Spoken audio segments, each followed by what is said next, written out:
Bonjour à tous, je vous invite à vous abonner à cette chaîne, à aimer, à partager, à commenter ces vidéos, c'est très important. C'est une manière de nous soutenir. Merci à vous tous. Bonjour François Bousquet. Bonjour. Alors vous êtes rédacteur en chef de la revue Éléments, directeur de la Nouvelle Librairie. Vous avez votre chronique hebdomadaire sur nos ondes le mercredi à 8h20. Et puis d'ailleurs on vous retrouvera à 8h30. Vous ne quittez plus jamais cette radio en fait. On vous retrouve à 8h30 pour l'interview d'Éric Nolot. Mais aujourd'hui on vous reçoit ce matin pour ce week-end de formation à l'écriture qu'Éléments, votre revue, organise les 24 et 25 juin prochains. Alors quel constat par ce besoin de former des jeunes à l'écriture aujourd'hui pour une revue comme la vôtre? Alors l'écriture, il faut bien spécifier que c'est d'abord l'écriture journalistique, étant entendu qu'elle doit déboucher sur des qualités littéraires, des qualités stylistiques. Le constat, c'est que le journalisme a tendance à fabriquer des perroquets, c'est le psittacisme.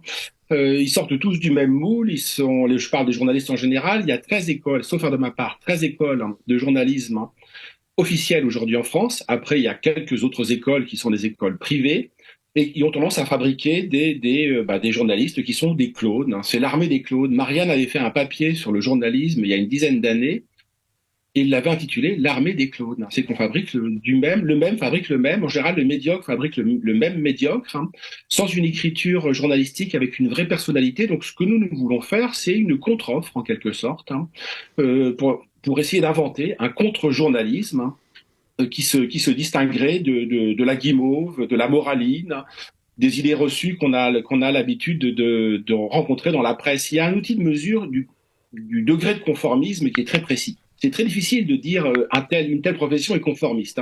Ça étant dit, il y a le vote. Alors, il n'y a pas eu d'enquête récente sur le vote des journalistes, mais il y a une dizaine d'années, Valeurs Actuelles et Marianne s'étaient spécialisées dans les enquêtes sur le vote des journalistes. Et il apparaissait que dans les écoles de journalisme, en particulier, je parle bien des écoles de journalisme, 90% des étudiants, des élèves, votaient à gauche. Donc là, on a un degré très rigoureux, très précis de ce que c'est que le conformisme. Donc on essaye de faire, nous avec Éléments, on essaye d'inventer une nouvelle école de journalisme qui se démarque de ce préfabriqué qui, à mon sens, est désormais frappé de péremption. La péremption est un des problèmes majeurs du journalisme. Quand vous travaillez pour une matinale, un quotidien par exemple, une matinale, une quotidienne, la péremption c'est 24 heures. Le beurre, c'est 3 mois, les yaourts, c'est 15 jours, un papier, c'est un jour. Vous travaillez pour un hebdo, c'est une semaine, un mensuel, un mois, un bimestriel, etc. Donc, moi, je pense que c'est ça qui crée la crise aujourd'hui de la presse. La crise de la presse, c'est l'effondrement du niveau de l'écriture journalistique.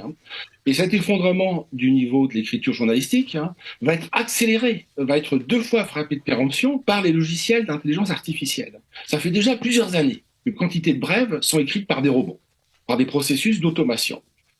Si le journalisme doit ressembler à ça, très rapidement, l'intelligence artificielle va le dévaluer, le démonétiser en quelques jours, en quelques mois, en quelques semaines.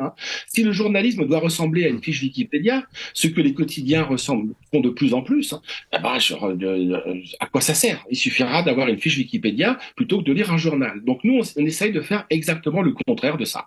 Effectivement, alors j'allais effectivement vous parler de ces logiciels, notamment le ChatGPT qui vient d'arriver, mais apparemment c'est en vigueur depuis de nombreuses années, absolument dans le journalisme.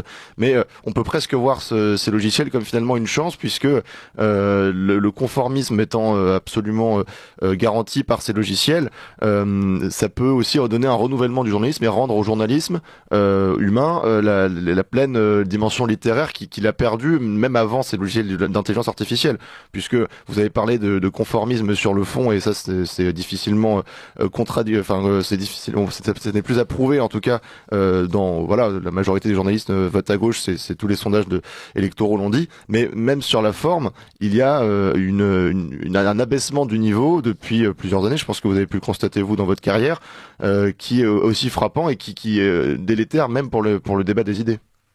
Oui, c'est un des enjeux de l'école, c'est la 2e année. On l'a traîné l'an dernier. C'est la 2e année que nous faisons ces sessions de formation, sur un week-end, à l'écriture journalistique, précisément pour essayer de rectifier le tir et d'inscrire une écriture journalistique. Alors je le redis, l'écriture journalistique par définition est éphémère.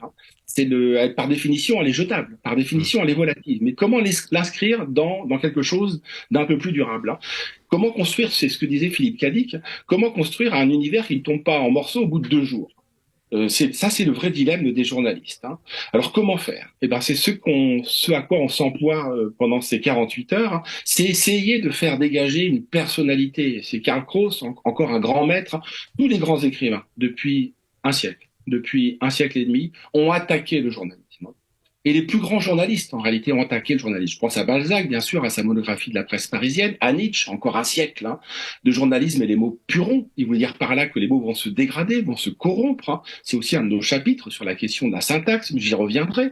Mais Karl Kraus, les Français le connaissent assez peu. C'est un des plus grands journalistes, hein, moralistes et auteurs autrichien du début du XXe siècle, qui avait un journal qui s'appelait le Die Fackel, le flambeau, et qui impressionnait Freud, Wittgenstein, qui tenait en joue Freud, des cerveaux aussi grands que ceux de Freud, Wittgenstein, ou quantité d'autres auteurs. Et il disait qu'il faut faire émerger une personnalité. Donc, ce sur quoi on s'emploie, c'est comment, parce que en réalité, les gens nos auditeurs ont entre 20 et 30 ans, c'est comment faire éclore leur personnalité. On a chacun une personnalité. Et cette personnalité, elle doit apparaître à travers le style, hein. Le style, en journalisme, c'est notre propre signature. Soit, je l'ai dit, la signature est anonyme et collective, hein. En réalité, c'est la signature d'une corporation, puisque c'est le degré de conformisme qui instaure le style, ou bien alors on fait émerger à travers un style, une personnalité. Donc c'est soit qu'on s'emploie pendant 48 heures, hein. Alors évidemment, on donne des règles, on donne des techniques, hein. On est 2 à la manœuvre, enfin 3, parce qu'il y a Pascal Esséric, le patron de la rédaction, moi-même, hein, Patrick Luzinki pour toute la dimension graphique, hein, visuelle, l'illustration, et Daoud Bouguezala pour les entretiens. Mais disons qu'on se partage, Pascal Esséric et moi-même, le travail. Pascal Esséric essaye d'apprendre comment on fait un papier, et moi j'essaye d'apprendre de désapprendre plutôt, comment on fait un papier, précisément pour qu'il y ait cette patte, hein, cette originalité dans l'article, hein. D'accord. Et pour poser une question un petit peu plus nihiliste, est-ce que même, malheureusement, ce style qu'il faut retrouver quand on est journaliste, est-ce que les gens ils sont encore sensibles? Est-ce que le lectorat aujourd'hui, avec justement le degré de conformisme qu'on lui a servi pendant de nombreuses années, est-ce que les gens sont toujours aussi sensibles à la fibre littéraire dans la lecture? Moi, je le crois. C'est le pari qu'il faut faire, hein. Alors évidemment, le niveau de lecture s'effondre. Alors, je fais une petite parenthèse, hein, là-dessus. Moi, je fais plusieurs interventions dans ce week-end, hein, et je fais une intervention sur la syntaxe, hein, parce que les gens ne savent plus ce que c'est que la syntaxe, hein. On est focalisé, les enseignants, en particulier en France, sont focalisés sur la dimension grammaticale et orthographique, qui est centrale, hein. Mais on ignore que là où il y a une faute d'orthographe dans une copie d'un élève de 6e, d'un écolier, d'un élève de terminale, que sais-je, hein, il y a 4 fautes de syntaxe. Or, la syntaxe, c'est le cœur de la langue. Si la syntaxe s'effondre, ben la syntaxe, si vous voulez, elle est à la langue ce que la tenue est à l'homme, hein. Si la tenue s'écroule, et bien si la syntaxe s'écroule, la phrase s'avachit et n'a plus aucun sens, hein. Donc de fait, oui, il y a un effondrement du niveau grammatical, orthographique, mais je le redis, plus grave, plus encore, parce qu'on est au cœur de la langue, au cœur du processus de corruption de la langue, hein, c'est l'effondrement de la syntaxe, hein. Alors, pour répondre à votre question, en 2 temps, oui, si le niveau de la langue s'effondre et le niveau de la lecture s'effondre, de fait, les gens iront manger du foin plutôt que d'aller chercher de la qualité. Mais ça étant dit, j'émets une réserve.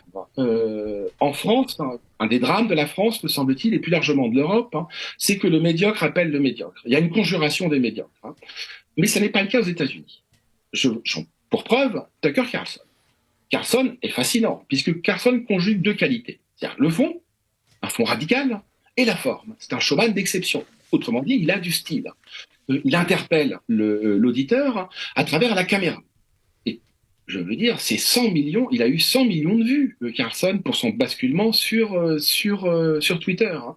Donc ça veut dire qu'il y a une demande de qualité. Si je m'en tiens au phénomène du YouTubing, qu'on me pardonne l'anglicisme, il y a quand même une recherche, hein, non seulement d'un fond, mais d'une forme punchy, sexy, musclée.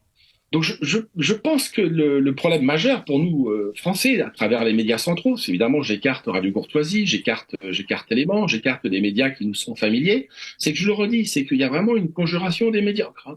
Le même appelle le même, hein. Le même copte le même, hein. Or le même est plutôt nul, hein. c'est le cas de nos élites, c'est le cas de nos élites journalistiques. Donc moi j'ai tendance à penser qu'il y a une place qui dépasse le cadre de la petite fenêtre pour une offre journalistique beaucoup plus stylisée, beaucoup plus personnalisée, beaucoup plus musclée, punchy. C'est ce à quoi on s'emploie. Alors j'ose espérer que le niveau s'effondre pas complètement et qu'il y a encore une place pour ce journaliste-là. Oui, au fond, l'idée que vous voulez faire passer, c'est que le style n'est pas forcément complexe et qu'on peut aussi avoir un style extrêmement efficace. Et c'est ce style efficace et punchy, comme vous dites, qu'il faut retrouver aussi, parce que dans nos milieux, on a tendance à penser que par mimétisme du classique, il faut absolument être compliqué pour être lu et stylisé, alors que c'est pas le cas. Valentin, non, du tout. Là encore, inspirons-nous des Américains. L'Amérique a le génie du marketing, c'est-à-dire a l'art de vendre. L'art de vendre des idées aussi, pas seulement des voitures, pas seulement des chewing-gums, pas seulement des films, mais l'art de vendre des idées.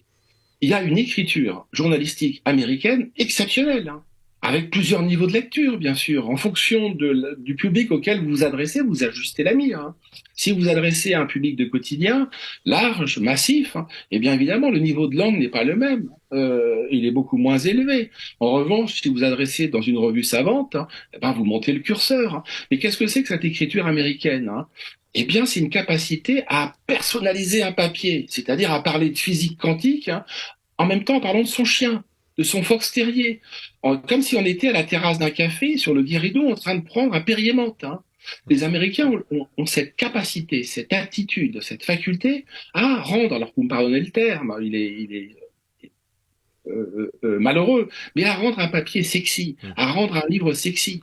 Donc je crois que ça, on peut le faire. Le problème majeur pour nous, pas seulement français, je le redis, c'est européen, c'est qu'il y a vraiment une conjuration qui est en train de nous de nous corrompre de l'intérieur, de nous dégrader de l'intérieur, et je le redis bien, à tous les niveaux, sauf dans le niveau entrepreneurial, à tous les niveaux journalistiques, les magistrats, la politique, une conjuration du médiocre. Donc ils ne tolèrent pas le pas de côté. Le pas de côté, très précisément, c'est l'écart de langage, qui rend une phrase amusante, qui rend une idée pertinente.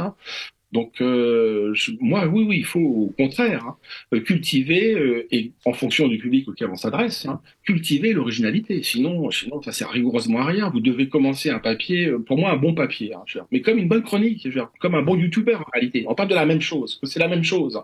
Il y a une écriture qui est orale et l'autre qui est écrite. C'est que ça va commencer comme un morceau de rock'n'roll.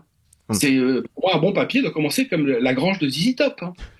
Vous devez attaquer fort, finir fort, et du début à la fin maintenir un rythme élevé.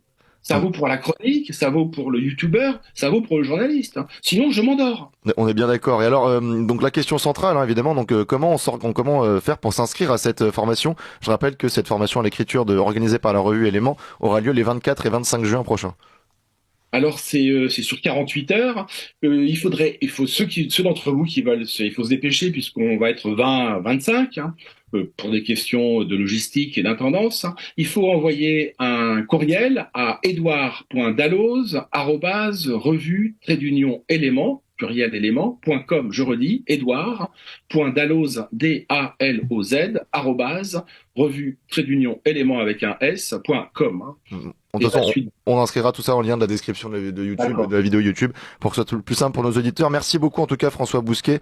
Je rappelle que vous êtes rédacteur en chef de la revue Éléments, directeur de la Nouvelle Librairie, chroniqueur sur Ligne Droite le mercredi à 8h20, et puis on vous retrouve à 8h30 pour l'interview d'Éric Nolot.